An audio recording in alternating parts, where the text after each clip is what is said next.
My Seven Chakras, episode 135. Discovery consists of seeing what everyone else has seen and thinking what no one else has thought.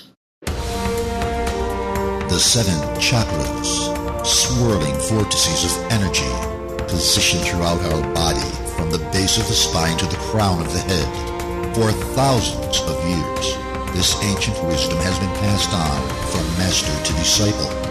What are the functions of these energy centers? And could these chakras help you unlock your destiny and find your true purpose? Welcome to My Seven Chakras. And now, your host, Aditya Jai Kumar. What's up, Action Tribe? AJ here, your friend, your host, and your fellow action taker. And we are back to the show that exposes you to ideas long forgotten, to people who show you that it's alright not to be perfect, and concepts that will help you begin your human revolution. Now, it's a beautiful morning here in Vancouver, British Columbia, Canada. I am grateful because I have one more reason to connect with you, my fellow action taker. That's right, you, the one listening to this show this very moment. Action Tribe, we have a spectacular episode in store for you today, but before that, let me ask you this one question. What is that one thing that makes you happy? I repeat, what is that one thing that makes you happy? You see, happiness is contagious, and today we're going to use the power of social media to spread some love. So whether you're on Twitter, Instagram, or Facebook, use our hashtag My7Chakras and tell me, what is it one thing that makes you happy? I look forward to connecting with you on social. And with that, we are now ready to welcome our featured guest for today, Dr. Carri Drzyga. So Carri, are you ready to inspire? Yes, I am. Wonderful. So Dr. Carri Drzyga is known internationally as the functional medicine doc. She's committed to helping patients find the root cause of their health problems and fix the cause with natural treatments so that they can feel normal once again. Dr. Carri holds 2 doctoral degrees, Chiropractic and Naturopathic Medicine. Additionally, she has training in functional medicine and the Kalish method and is a Certified Gluten Practitioner. Always an avid learner, Dr. Carri has obtained a level of expertise in her profession that no other doctor in Canada has achieved to date. Dr. Carri speaks and gives interviews on such topics as natural treatments for fatigue, chronic pain, hypothyroidism, and digestive health. She's been a featured guest expert on multiple podcasts and a featured speaker at the Eastern Ontario Chiropractic Society. So Carri, that was a short intro about you, but take about a minute and help us get to know you a bit better. Oh, I would love to do that, AJ. Again, thank you so much for having me on your podcast. So a little bit more about me. I've been in practice now for 20 years. I don't know where it all went to. It's gone by so fast. I'm married. I'm actually originally from Chicago, but I've been living now here in Canada, in Ottawa, for 20 years, and I absolutely love it. I'm married. I have no kids, but I have 2 basset hounds that I adore. Wonderful. So thanks a lot for that intro. And as we always do, let's begin today's powerful episode with some inspirational wisdom. So please tell me, what is your favorite inspirational quote? And also tell us how you apply this quote in your life. Oh, it's so funny that you asked me this question, AJ, because as we're speaking here and we're doing this interview, I'm sitting in my office where I see my patients, and right in front of me, I have this quote plastered on my wall. So it's right over the shoulder of my patient. And it says, discovery consists of seeing what everyone else has seen and thinking what no one else has thought. And that's by Albert Szent-Györgyi. And he is the founder of vitamin C. He's a Nobel Prize winner. Wonderful. I think that's really, really powerful. And it sort of speaks to perception, seeing what everyone around you can see, but using the power of your mind to think what no one else has thought. I think that takes sometimes a lot of courage. It takes a lot of perspective, and it definitely comes with experience. Is that correct? That's great. And you asked about how do I apply that in my life? Well, I apply that all the time within my practice when I'm seeing patients doing functional medicine. Because as you know, life and health, there's multiple things going on that we have to keep in mind. And usually when patients come to see me, they're pretty sick, and they haven't gotten any answers. They've usually been told like everything's normal. You're just stressed. You need a vacation. medication or you just need more sleep. And unfortunately, a lot of times they're not being taken seriously by their doctor. At least that's a perception that they get from them, that they're not being taken seriously. It's like, all in your head. And so oftentimes when they come see me, I have to really think outside of the box. What is going on? What is wrong? What's out of balance? If it's in their physical being, in their, is it in their body, their mind, their spirit? What part of their lifestyle is out of balance and how do we get them healthy again? So I honestly apply that pretty much every day. Mm-hmm. So you mentioned that some patients are not taken seriously by their doctors. And I completely agree that when a patient sometimes knows intuitively deep down that something is wrong, they just know it, right? Yes. Yeah. So I guess that's one of the things that I would really like to get across to your listeners today. And I bet they already know this, but if you have a gut feeling about something, to really take that seriously, no matter what anybody else, tells you otherwise, even if it's a doctor. Sure. I cannot tell you, AJ, how many patients have come in and they tell me, Dr. Carri, I just have this feeling that I have a problem in this area. And can we test for that, or can we treat for that? Can we look into that? And, actually, I'll say, AJ, very early on in my practice, when I was really green behind the ears, I would kind of roll my eyes and I would say, no, I think you're wrong. And silly me, I've learned that I need to trust what my patient is telling me. Their gut feeling is almost always right. So for the listeners out there, if you have a strong intuitive gut feeling about something, whether it's your health or something else in your life, do not ignore that. Even if you have a doctor telling you, no, that's not true, it can't be so. You got to follow what your intuition is telling you. And I've learned that in my practice with patients. If they have a gut feeling, I always honor that. Always now. Beautiful. So let's start with what really inspired you to write your book, Reclaim Your Energy and Feel Normal Again? Oh, that's a great question, AJ. So part of what inspired me was my own journey going through fatigue. So what happened was I was actually 15 years in practice as a chiropractor. And I realized long before that I was not happy being a chiropractor. I realized long before that what I really wanted to do was practice functional medicine full time. And at that point, I made a decision that I needed to go back to school and get my naturopathic degree. And what that meant, AJ, was I had to move from Ottawa back to Chicago for 2 years, away from my husband. Mm-hmm. And I was on the craziest schedule. I was in class 30 hours a week. So I was in class in the morning, in the afternoons, in the evenings.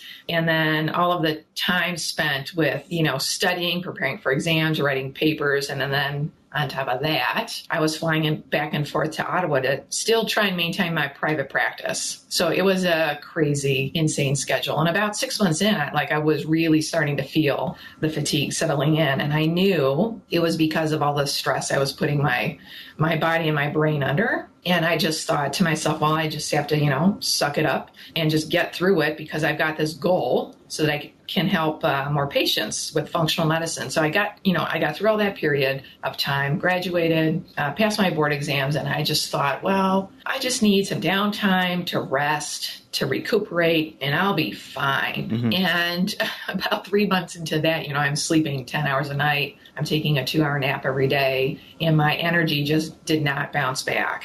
And that's when I realized that I was in trouble and I needed to start treating myself, which is kind of a no-no.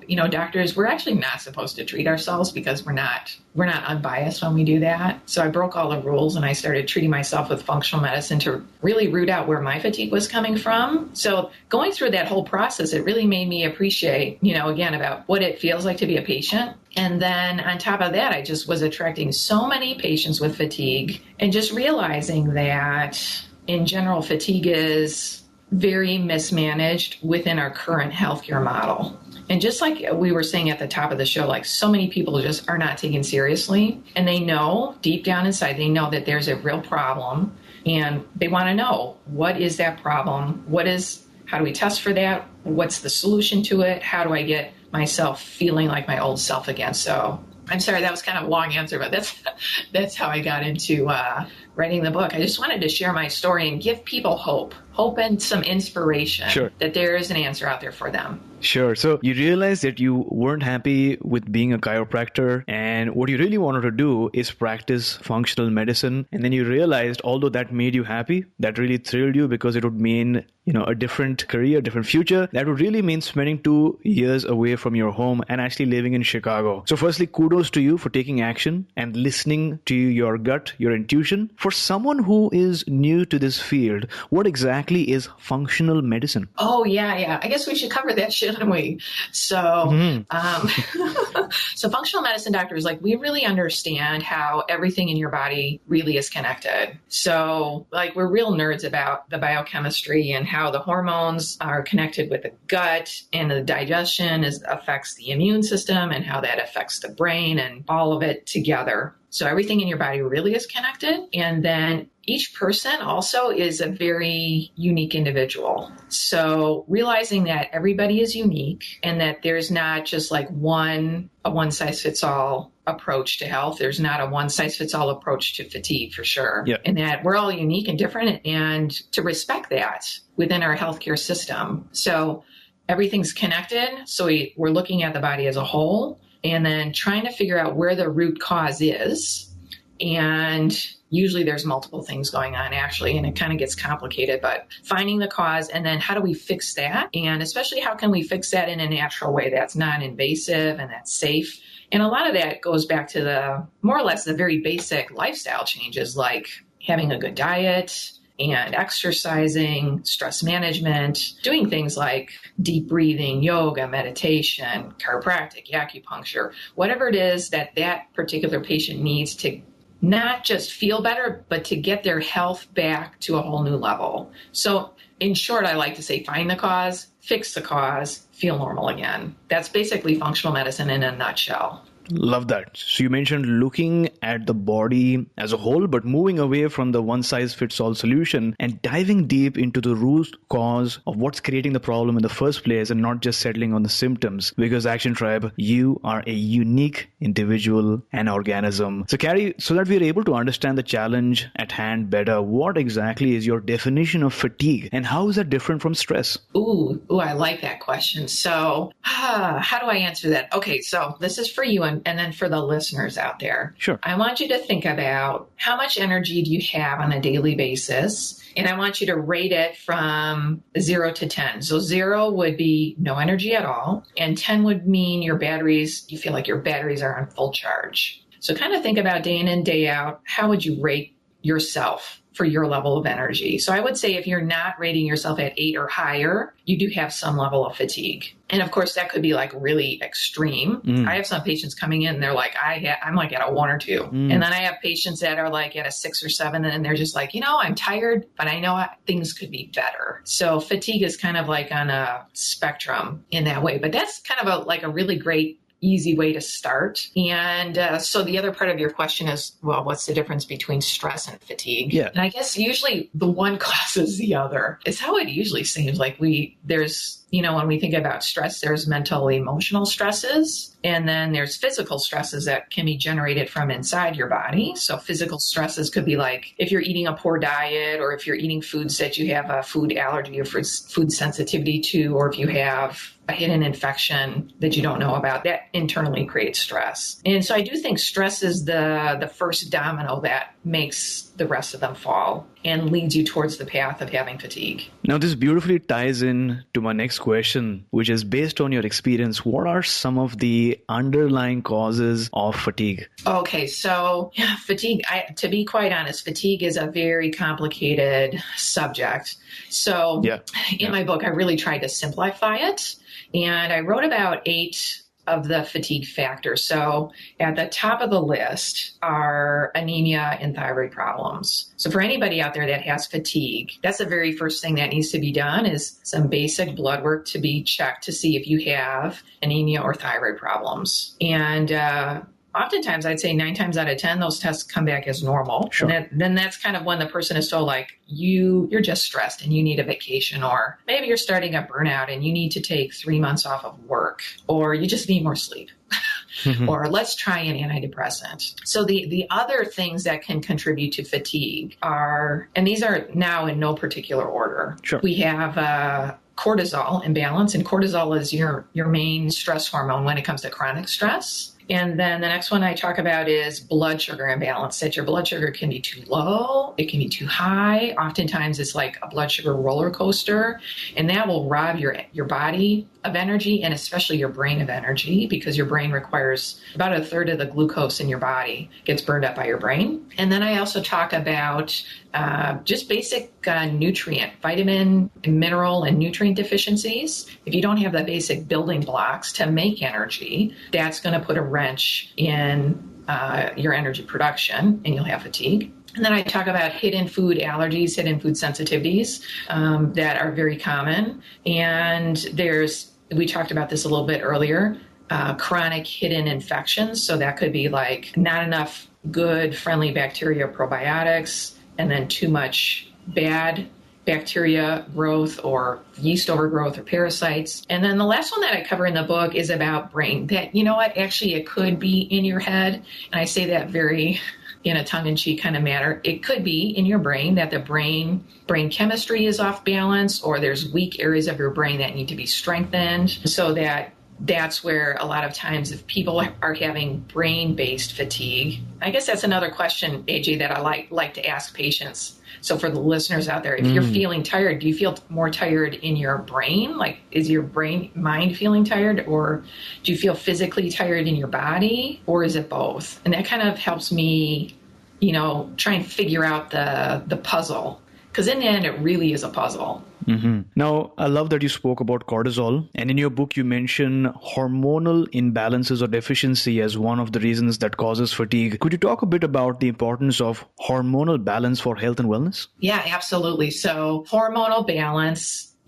that's kind of a big category that talks about and includes cortisol and DHEA. And then there's the sex hormones, so estrogen, progesterone, testosterone. And then there's the thyroid hormones as well, T4 and T3. So that whole category of hormonal imbalance is a big one. And what's so interesting about the body, I'm such a nerd about these things, AJ, because I just love how it all works together. So what's so interesting in the body is that ultimately it's your brain that's responsible for the hormonal production. So your brain talks to the pituitary gland.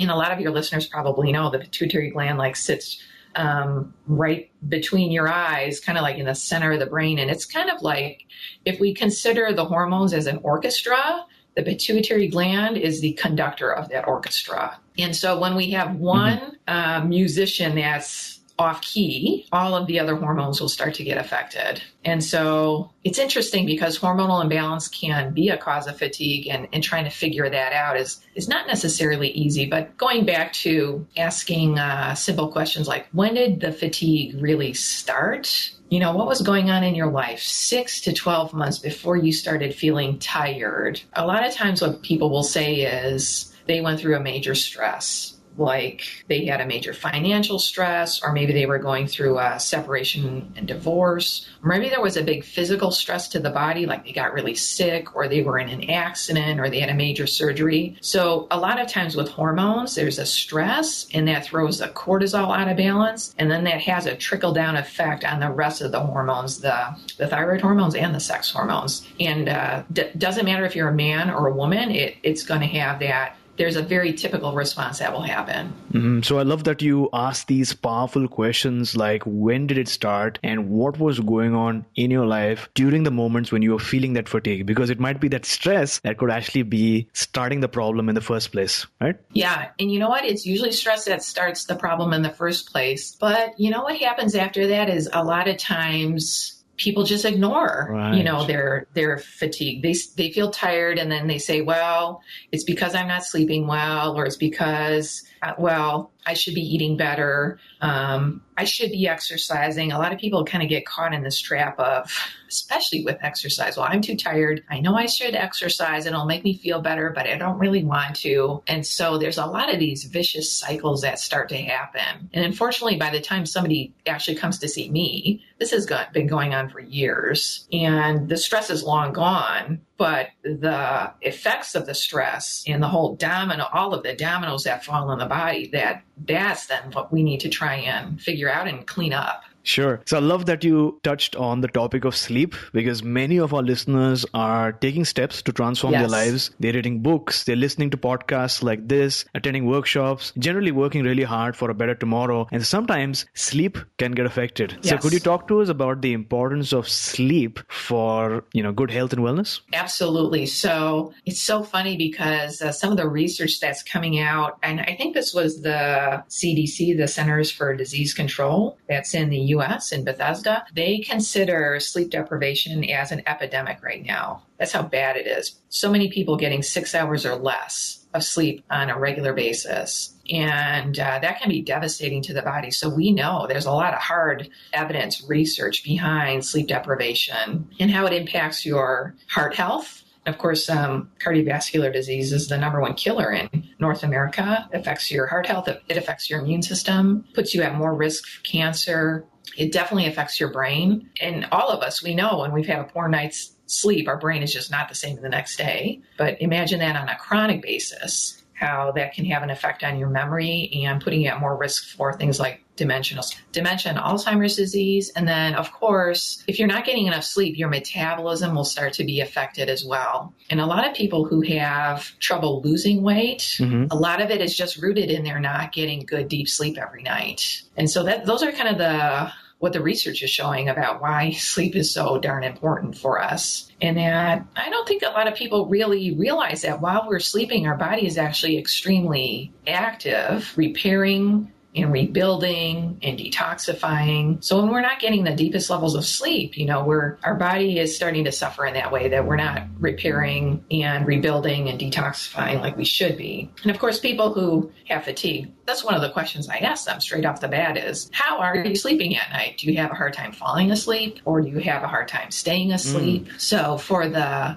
listeners out there, here are some tips that I've learned. For those of you that have a hard time falling asleep at night, that could be that the cortisol is too high at that part of the night. Cortisol normally should be at its lowest point when you go to bed. And that's part of what helps make you relaxed and fall into sleep. So if you're having a hard time falling asleep, it could be your cortisol is too high, or it could be that your blood sugar is too high. And so that can easily be remedied with diet changes. And then for those that have a hard time staying asleep at night, that can be that the cortisol is starting to rise too early in the night, or that the blood sugar is dropping and you have hypoglycemia during the night, and that wakes you up too early, 2 o'clock in the morning, 3 o'clock in the morning. So very simply, those are some of the very basic things that I look at. And then, treatment for that goes back to stress management. That goes back to eating a healthy diet to help keep the blood sugar stable. And a very simple thing, if you don't mind if I give you one more tip,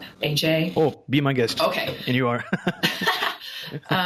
Very simple thing that I'll recommend for all of the listeners, and you too, AJ, if you don't already do this, is to buy an eye mask. And buy and wear an eye mask when you sleep at night. So most of us, we sleep in bedrooms that tend to have a little bit of ambient light in it. So whether that ambient light is coming from your alarm clock or from your cell phone or whatever electronic gadget is in your room. And I really recommend you just take all electronics out of your bedroom. But I know for most people, that's a hard thing to do. And then, of course, there's that ambient light that creeps in around your window shades. And so just that little bit of light helps. It really prevents you from falling into the deepest levels of sleep. And so wearing a simple eye mask, a $5 eye mask that you can buy over at Winners or over at Marshall's if you're in the US, that $5 eye mask helps black out that little bit of light. And what ends up happening is then your brain can make maximum amounts of melatonin, which will drive you into the deepest levels of sleep. And oftentimes what a patient will tell me is they'll say, oh my gosh, Dr. Carri, I can't believe how much that one simple thing has helped. A lot of times people will say they're not necessarily getting more sleep at night, but they're getting deeper sleep. So they're getting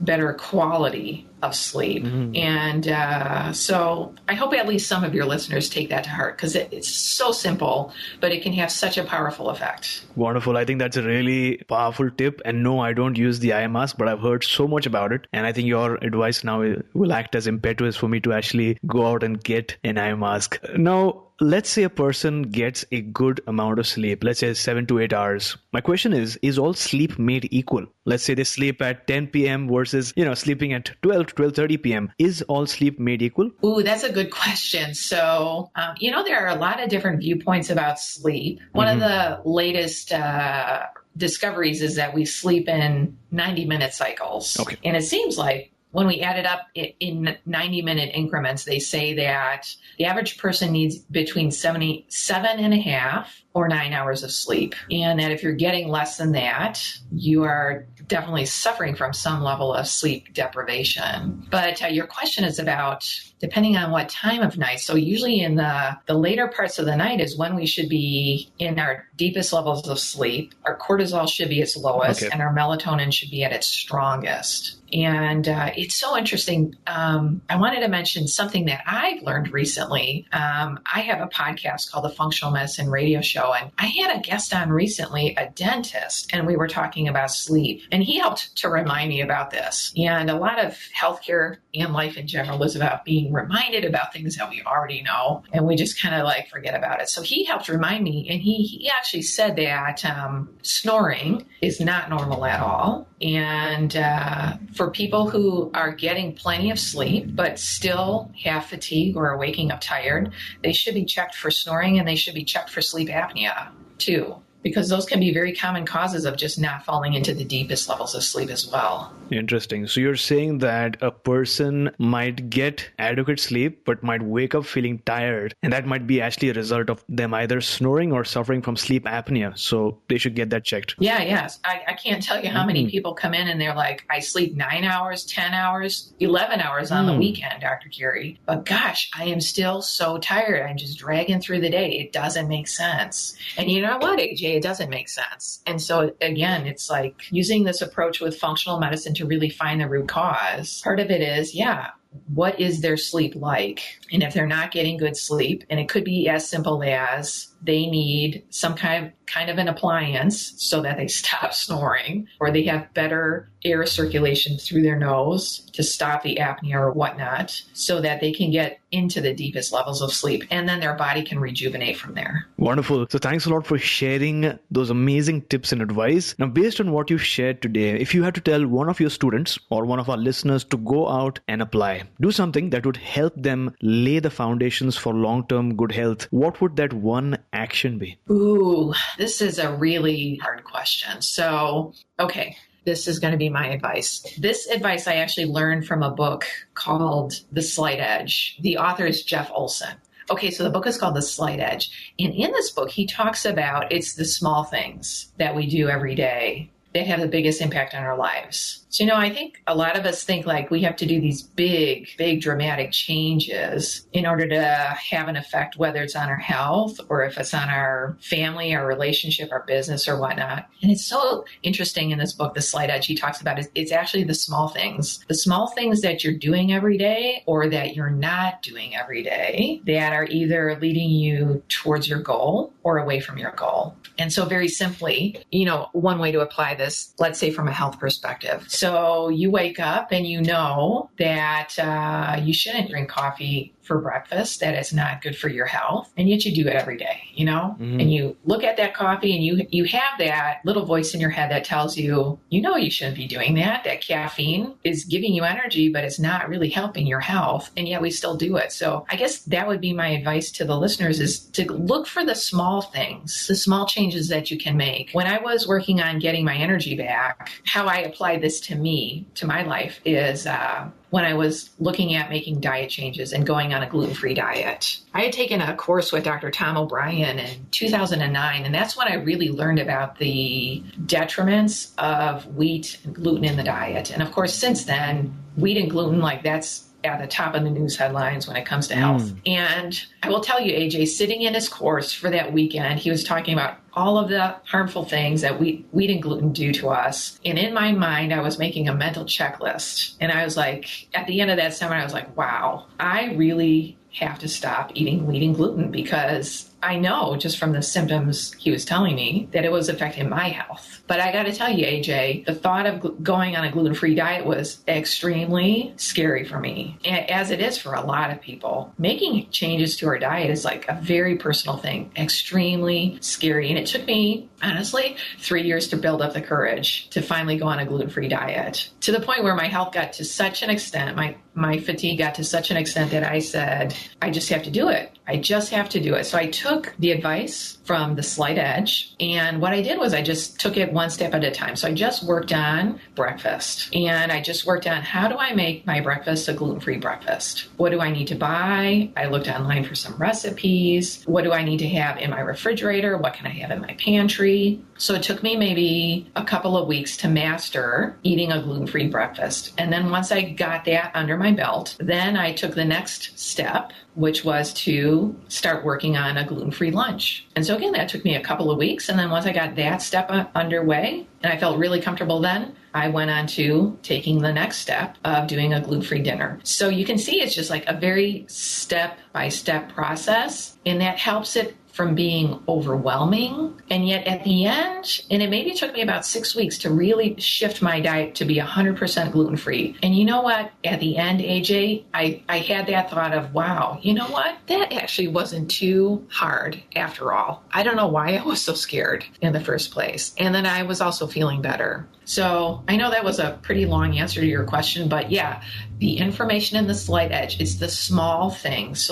So look at the small things that you can change in your life on a daily basis, because that will have ripple effects like you would not believe. Well, thanks a lot for that really amazing and powerful tip with those splendid examples. Action Tribe, to access the show notes for this episode, visit my7chakras.com/135. That's my7chakras.com/135.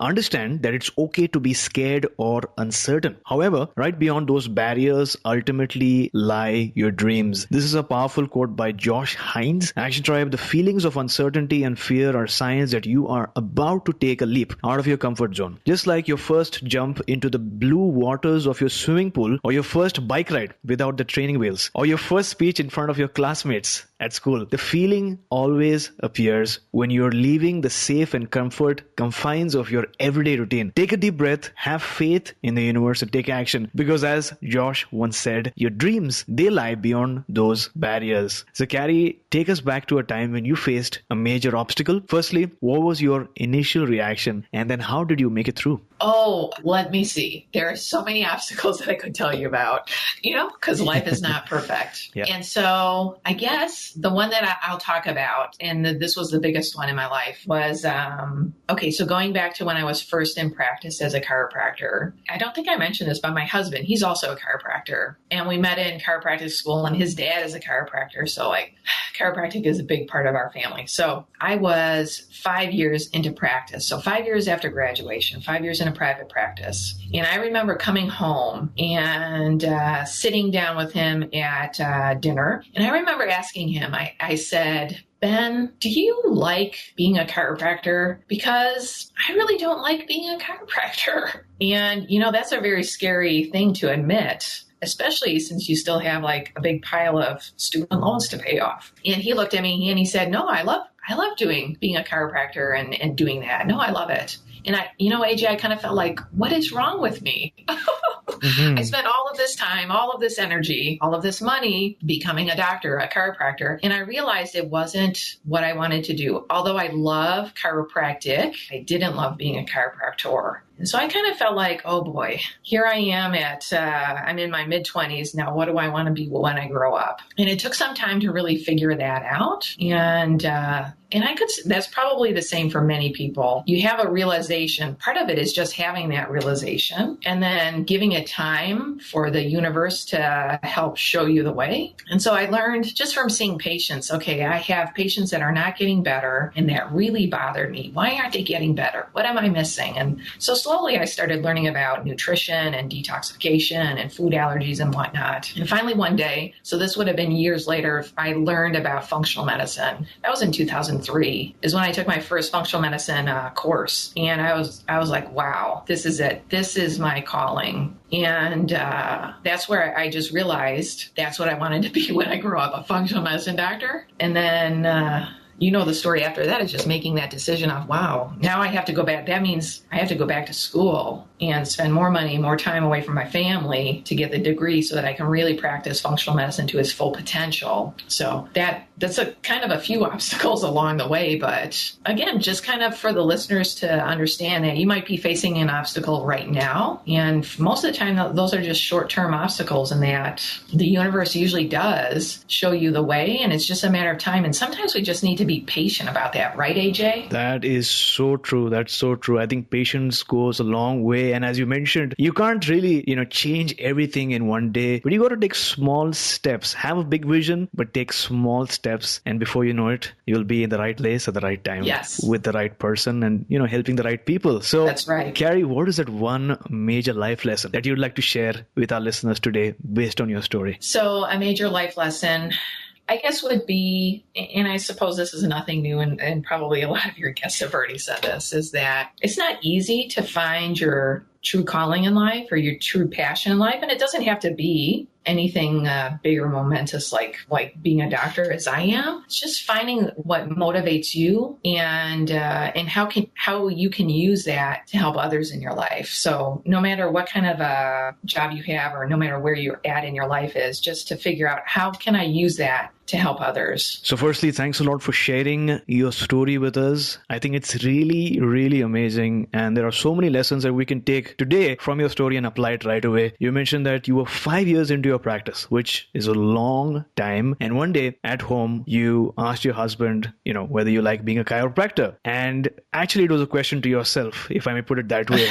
Yeah, you're right. Right. And he said that he loves it. But deep down, you knew that it didn't feel right. You weren't in the right field. And then you had the realization, as you mentioned, that was the first step. And after that realization, you didn't stop. You took time to actually figure things out, and not only figure things out for yourself, but figure things out for the people around you in terms of what is that missing piece in healthcare or in society, and what is that opportunity that you can use to help your patients out. I think that is super inspiring, and what followed was a series of actions that you took, not looking back, but ensuring that you were able to at least commit to making that transformation. You taught us today that it's never too late to make a change, irrespective of the financial situation, your age, your background, or your circumstances. You reminded us that it's not going to be easy, but you need to find out A, what motivates you, and B, what allows you to serve. Because I think it was Tony Robbins who said that there are two things that make us fulfilled. One is personal growth, and B is contribution. If you have both, then you are fulfilled. And you've taught us through your story that you focused on both these critical factors. Action Tribe, the main reason why I conduct this show is to introduce you to people who have found and made use of their gifts. People who have experienced challenges just like you and me, and people who have gone beyond anguish and failure to raise their consciousness. There is more in you than you know. You just need to get a little glimpse of it, because when you do, you will feel like you're on fire. You will feel like you've received a pair of wings, and you will feel like there's a fresh surge of energy running through you, because your life will not be the same again. Because as Kurt Hahn once said, there is more in us than we know. If we can be made to see it, perhaps for the rest of our lives, we will be unwilling to settle for less. And it seemed like you were unwilling to settle for less. So based on that, Carri, what is your life's calling as on today? I think my life's calling is to serve people by doing functional medicine. That is my true passion. And I love helping people. And I think by doing that, my hope is that as I change one person's life, it has a ripple effect in their family, and then in their families, and in their communities. And then that's how we slowly start changing the world as well. That's amazing. And as you look back at your life, if you had to share one magic moment, a moment that really changed the direction in which you were heading, what would that be? Oh, one magic moment. Let me see here. I think I would go back to, going back to my story of realizing what I didn't want to do. I didn't want to be a chiropractor, and realizing that in order to be really fulfilled, I had to go back to school and get a naturopathic medicine degree. So I think it was that moment. And I had to tell you this story, going back to being patient and kind of waiting for the universe to kind of guide you on these things. This is so funny, AJ. So typical of the universe. I was in my private practice. I had a doctor come over to visit me who happened to be a naturopath. And honestly, I don't know why. It was the first time I met a naturopath. We had a great conversation and he left my office. And I did a little Google search about what is a naturopath? What is a naturopath? Are they real doctors or not? What do they do? What is their scope? So it seems so silly, but I did this Google search and I was like, wow. That's what a naturopath is. That's exactly what I want. That's exactly what I'm looking for. It's so funny that the universe brought that doctor to me on that day at that point. And then I did that simple Google search and it was like a smack in the head. Wow, this is it. I finally found it. I think that's amazing. It seems like you are collaborating with the universe because one, the universe sent you this person, and B, you actually used Google search to find out more. Because if you did not do that, it would always be at the back of your mind, and that would actually hurt you because you're not resolving that one query that you had. So love that you're collaborating with the universe. Yeah, it's that simple curiosity, that little voice in the back of my head, that simple curiosity totally shifted everything. That's really inspiring. And with that, we have arrived at the last round for today's show, the wisdom round. 4 rapid fire questions so that our listeners can take note and take action.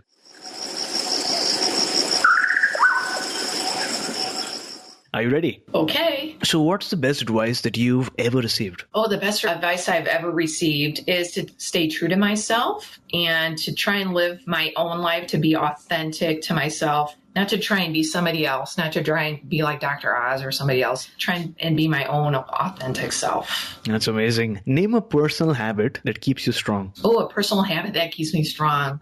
So one of them, I mentioned at the top of the show that I have 2 Basset hounds. And so one of the habits, and they really help me with this, is they remind me on a daily basis to take them for a walk. And so we go for a nice walk and I just try and think about just being in the present moment, looking at the trees, listening to the birds chirping, smelling the different scents that are in the air, and just trying to be in that present moment while I'm walking them. So how do you start your morning? What is your morning ritual like?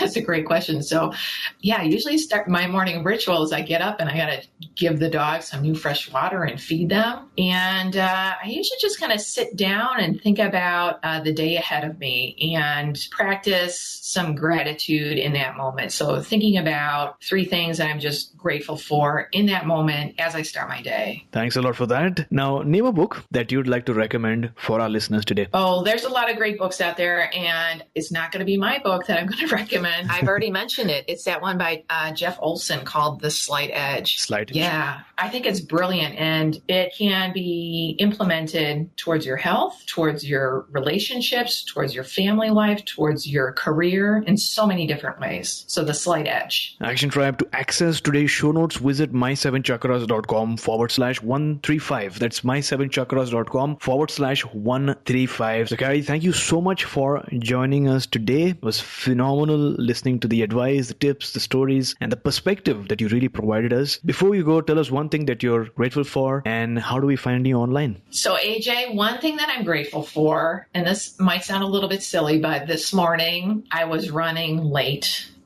to the office to see patients. And so I was running into the kitchen to get my smoothie ready. And I was grateful because my sweet, sweet husband had all of my smoothie ingredients laid out on the kitchen counter, the spoon, the measuring cup, the jars with the lids off. Everything was ready to go. He's such a sweet man. So it's so silly, but yeah, those small things are so sweet. And so I was grateful for that today. And how do we find you online? Oh, yes, of course. Sorry about that. Okay, so the best place to find me online, I guess, this kind of my home base would be at drcarri.com. So that's spelled DRCARRI.com. And that's where you can find my podcast, The Functional Medicine Radio Show, and of course my blogs and all the interviews that I've done, including this one. I'll post that on there. And then that's where you can find the link to my book, Reclaim Your Energy and Feel Normal Again. And you can find the link to my other program called Entrepreneurial Fatigue, How to Boost Your Brain and Body for Entrepreneurial Success. So at drcarri.com. So there you go, Action Tribe. We've covered so many topics today, so many different aspects of yourself, which in a normal context are looked at separately. But today we've learned that you are a unique individual, and all of these different aspects need to be looked at holistically. Your sleep, your hormonal level, what you eat, what you're thinking, and how you live your day-to-day routine. All of those things matter to your ultimate health and wellness. In order to learn more about functional medicine, go to drcarri.com, because that's where you'll get so many other resources. You'll get access to Dr. Carri's podcast, where she has spoken at length about this topic. So you'll get to know a lot more about this topic. We'll have the links in the show notes. Carri, thank you so much for coming on our show, talking to us about functional medicine and taking us one massive leap closer to a human revolution. AJ, thank you so much for having me on your show. It has been a pleasure speaking with you and your audience today. You were listening to My 7 Chakras. Go to chakras.com. Download your free gift, get inspired, and take action. Transform your life today.